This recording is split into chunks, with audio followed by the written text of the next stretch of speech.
But we begin with our big story. The United Nations top court orders Israel to contain the death and damage that is taking place in its assault on Gaza. The International Court of Justice is demanding that Israel take, quote, all measures within its power to prevent it from committing genocide against the Palestinian people. That's the court's word amid this ongoing war with Hamas. Today's ruling, which stops short of ordering a ceasefire or anything like that, is part of South Africa's case that accuses Israel of genocide in Gaza, accusations that Israel vehemently denies. South Africa has asked the court to order the halt of Israeli Defense Force military operations in the war-torn territory of Gaza. So joining me now is Kenneth Roth, former executive director of Human Rights Watch. So this is a significant ruling, Kenneth, from the International Court of Justice. But what is its practical impact, do you think? Well, Terry, I mean, as you indicated, I think this is a very important ruling. I mean, first to understand what exactly was decided. This was not a decision on the merits. So this was not a decision, is Israel committing genocide or not, but rather this was looking at what are called provisional measures. Basically, there is a preliminary injunction needed to prevent possible or plausible acts of genocide. And the court said, yes, it is. So it ordered basically, a halt to bombings that are likely to further acts of genocide. It ordered opening the borders to humanitarian aid to stop the starvation. It ordered an end to what it found to be basically comments that are inciting genocide by various senior Israeli officials. Now, will this make a difference? The court says the decision is binding. That's legally correct. The only way you can force Israel to comply would be through coercive measures from the UN Security Council, which is not going to happen because of the US veto. But we shouldn't minimize this political pressure that Netanyahu is now under, because he sent lawyers for Israel to The Hague to argue the case. You can't say, oh, this is a legitimate court if we win, but we're going to disregard his rulings if we lose. And so Israel is really under big pressure to comply. And frankly, Joe Biden is under pressure, finally, to do something to stop this devastating war, these devastating attacks on Palestinian civilians. Because, Biden says he supports a rules-based order. You can't have an Israel exception to that. Well, that's where I want to pick up. Thank you for that explanation, Kenneth. So this is, from the start of the war, the Biden president himself and all U.S. officials have said Israel has the right to defend itself from the vicious and horrific attacks on October the 7th. But later on, as the sheer destructiveness and the killing of the Israeli Defense Force operations in Gaza just escalated, the administration shifted gears, now saying there is this need to protect civilians in Gaza, allow the entry of aid into the enclave, let's have another pause, as they call it. This ruling, this decision, at this preliminary level, what does it do to the administration's position? To its position, you mentioned, Biden is a creature of the Cold War and the Cold War institutions. He believes in a rules-based order. How much pressure does this put U.S.? Well, a lot of pressure. First of all, I think we should be clear that this is not about Israel's right to defend itself. Of course it can defend itself. It just cannot use genocidal means. This does not legitimize Hamas's awful October 7th attacks. Those were blatant war crimes. They were horrendous, but that doesn't justify a genocidal response. So, those are non-defense defenses. The truth of the matter is, the way Israel is fighting this war, the court found plausibly adds up to genocide. Certainly it adds up to systematic war crimes. Now, Biden says, ease up, try to, avoid harm to civilians, let in more aid. Rhetorically, he's been saying the right thing in recent weeks. But he's not using the leverage he has. $3.8 billion in annual military aid, the largest supplier of arms to Israel. None of this is conditioned. None of this is being threatened to hold back.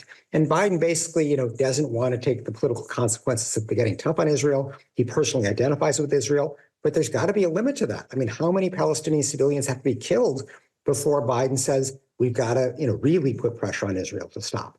And this court ruling really forces Biden to that step. Got it. And I just want to draw on your years, decades of experience in this field of human rights law. Do you think Israel's committing genocide? Well, I have to say, this is, I think, as the court said, there's a very plausible case that Israel's committing genocide. Yes.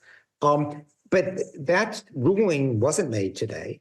What I think we can say for sure is Israel's committing systematic war crimes. The use of these huge 2,000-pound bombs in heavily populated areas, the deliberate deprivation to the point of widespread starvation of basic humanitarian aid. These are blatant war crimes. I think it's only a matter of time before the separate institution, the International Criminal Court, starts criminally charging senior officials.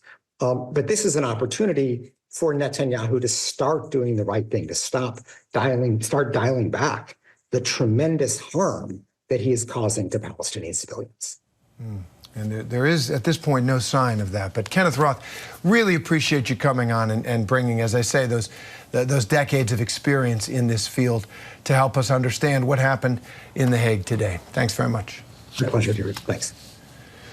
Well, now let's bring in this big story panel that we've got today. Joining us, ABC News contributor and SiriusXM radio host Mike Muse, ABC News contributor, former Republican Congresswoman for Virginia Barbara Comstock, ABC News political contributor, former U.S.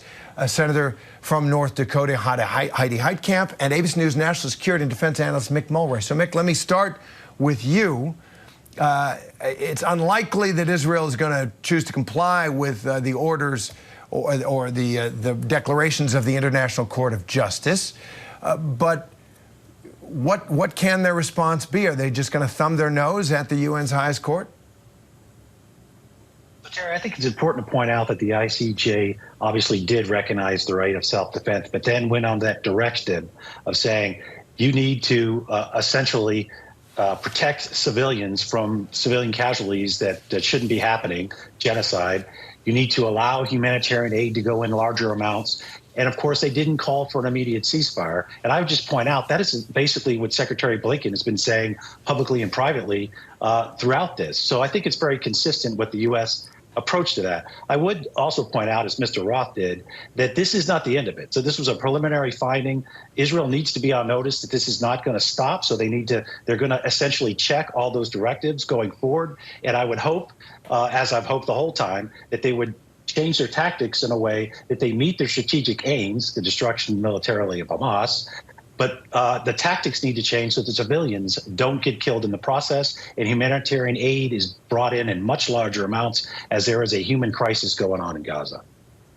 There sure is, and it doesn't look like Israel is going to be changing its tactics anytime soon. Barbara, I want to ask you, first, Israel's defense minister responded to this ruling from the International Court of Justice today, saying, quote, Israel does not need to be lectured on morality in order to distinguish between terrorists and civilians in Gaza. But given the death toll, more than 25,000, and that the substantial majority of those deaths are civilians, sounds like they are having a hard time distinguishing, and it just doesn't sound like they're going to stop or they're going to take this ruling seriously at all.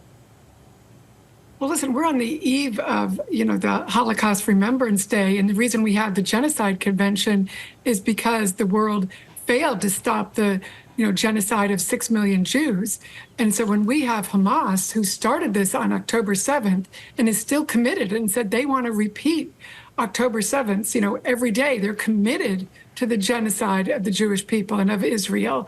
This is the fundamental problem here. So I do appreciate, as was mentioned, that, a ceasefire wasn't called for here, and that the Biden administration is working, to resolve things here. They're still holding hostages, and that they're working to, get more humanitarian aid in here. But they have a right to defend themselves by people who are committed to their genocide. Heidi, if I could draw on your experience as well here, and the United States role. So Joe Biden is, as I said earlier, he is a creature of a different time, where the international institutions really that were built by the United States were sustained by the United States, and American presidents, largely respected those institutions and tried to bolster them. Obviously, the Trump presidency in many ways was an exception. Does this put Joe Biden in a bind? You know, I think Mick had it right, which is this is not any different than what the administration has been urging all along. I think the real threat here for the administration is escalation into the region, and I think they're playing diplomacy in a way that they need to basically say we are quietly pressuring Israel to ratchet back on their attacks on civilians and to allow more humanitarian aid.